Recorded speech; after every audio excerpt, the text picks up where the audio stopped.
안녕하세요. 콩닥콩닥터 정한쌤입니다. 오늘도 여러분들이 건강에 대해 갖고 있는 오해, 염려, 걱정을 덜기 위해서 찾아왔습니다. 요즘 진료실에서 반복적으로 느끼는 것이 하나 있습니다. 바로 부화내동과 단순 비교입니다. 같은 질환을 앓고 있는 환자분들끼리 왜 나는 약을 하루 2번 먹는데 다른 사람은 1번만 먹느냐? 왜 나는 약이 더 많고 강도가 센데 저 사람은 약이 적느냐는 질문을 자주 하십니다. 반대로 다른 병원에서는 약을 줄였다는데 왜 여기서는 늘리느냐는 식의 질문도 반복됩니다. 이러한 질문 자체는 충분히 이해할 수 있습니다. 하지만 문제는 이 질문이 단순한 궁금증을 넘어 치료 자체에 대한 불신이나 잘못된 판단으로 이어질 때입니다. 의학에서 가장 중요한 원칙 중 하나는 분명합니다. 치료는 개인 맞춤형이다라는 점입니다.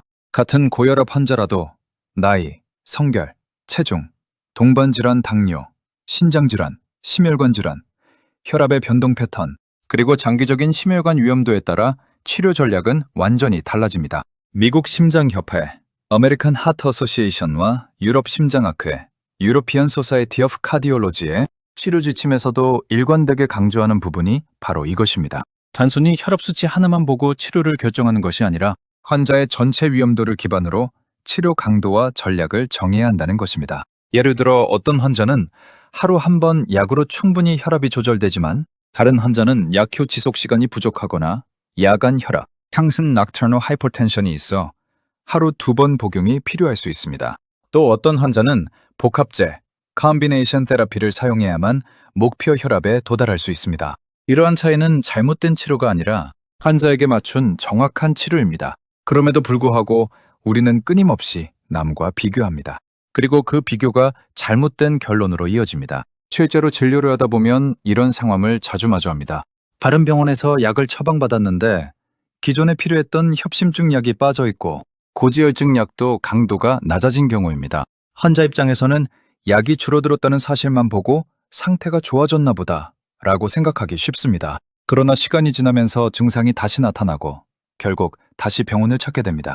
이 과정에서 가장 큰 손해를 보는 사람은 결국 환자 본인입니다. 의학은 느낌이 아니라 근거로 판단해야 합니다. 특히 심혈관 질환에서는 더더욱 그렇습니다. 여기서 또 하나 중요한 문제가 등장합니다. 바로 경험 기반의 잘못된 확신입니다. 가슴이 아프다고 하니까 주변에서 니트로글리세린, 나이트로글리서린을 건네주는 경우가 있습니다. 그리고 약을 복용했더니 통증이 완화된 것 같은 느낌을 받습니다. 그러면 많은 분들이 이렇게 생각합니다. 아, 나는 협심증이구나. 하지만 이것은 매우 위험한 오해입니다. 니트로글리세린은 관상동맥뿐 아니라 전신 혈관을 확장시키는 약입니다.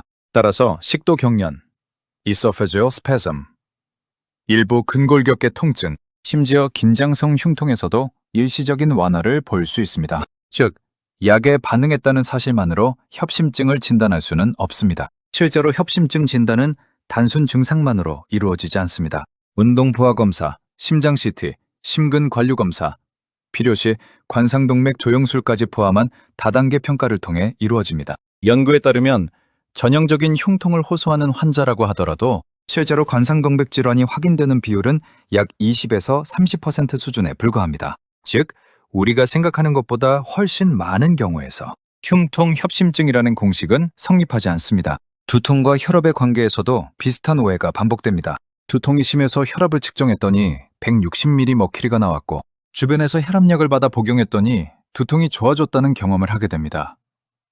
그러면 자연스럽게 나는 고혈압 때문에 두통이 생긴다는 믿음이 형성됩니다. 하지만 실제 의학적 해석은 다릅니다. 두통이나 스트레스 상황에서는 교감신경계가 활성화되면서 혈압이 일시적으로 상승하는 것이 매우 흔합니다. 즉, 두통이 혈압을 올린 것일 가능성이 더 높습니다. 세계보건기구 월드 헬스 오거나이제이션과 고혈압 관련 주요 가이드라인에서는 대부분의 고혈압은 무증상이며 두통과의 직접적인 인과관계는 제한적이라고 설명합니다. 물론 극심한 고혈압 위기 상황에서는 두통이 나타날 수 있지만 일반적인 외래 환자 수준에서는 이와 같은 경우가 흔하지 않습니다. 그럼에도 불구하고 약을 먹고 좋아졌다는 개인적인 경험은 매우 강력하게 작용합니다. 이러한 현상을 의학에서는 오인된 인과관계, misattribution 또는 사후 상관관계, post hoc fallacy라고 부릅니다. 어떤 사건이 일어난 뒤에 다른 사건이 발생했다고 해서 그 두 사건 사이에 반드시 인과관계가 있는 것은 아닙니다. 하지만 인간의 뇌는 이러한 관계를 쉽게 연결해버립니다. 문제는 이 잘못된 연결이 반복되면서 불필요한 약물 복용, 잘못된 자기 진단, 그리고 치료 지연으로 이어진다는 점입니다. 더 나아가 이러한 경험들이 주변 사람들에게 전달되면서 잘못된 건강 정보가 확산됩니다. 이 약 먹으니까 괜찮더라. 나는 이렇게 해서 나았다. 이런 말들이 과학적 검증 없이 확대 재생산됩니다. 그러나 의학은 개인 경험이 아니라 재현 가능한 근거, reproducible evidence를 기반으로 해야 합니다. 결국 우리가 반드시 기억해야 할 핵심은 이것입니다. 남과 비교할 필요가 없습니다. 다른 사람의 치료는 그 사람에게 맞춘 것입니다. 나의 치료는 나에게 맞춰야 합니다. 의학은 하나의 정답이 존재하는 학문이 아닙니다. 같은 질환이라도 환자의 상태에 따라 전혀 다른 접근이 필요합니다. 따라서 치료를 평가할 때는 남과 비교해서 맞다 틀리다가 아니라 나에게 적절한가를 기준으로 판단해야 합니다. 그리고 무엇보다 중요한 것은 검증되지 않은 경험이나 주변의 조언이 아니라 의학적 근거와 전문가의 판단을 신뢰하는 것입니다. 건강은 비교의 대상이 아닙니다. 각자의 상태에 맞춰 관리해야 하는 개인화된 영역입니다. 이 단순한 원칙을 이해하고 지키는 것만으로도 우리는 불필요한 오해와 위험을 상당 부분 줄일 수 있습니다. 객관적 결과를 토대로 현명하고 지혜로운 판단하셔서 모두가 미래에 건강하시길 소원해 봅니다. 이상 정한샘 내과 의원 정한샘이었습니다.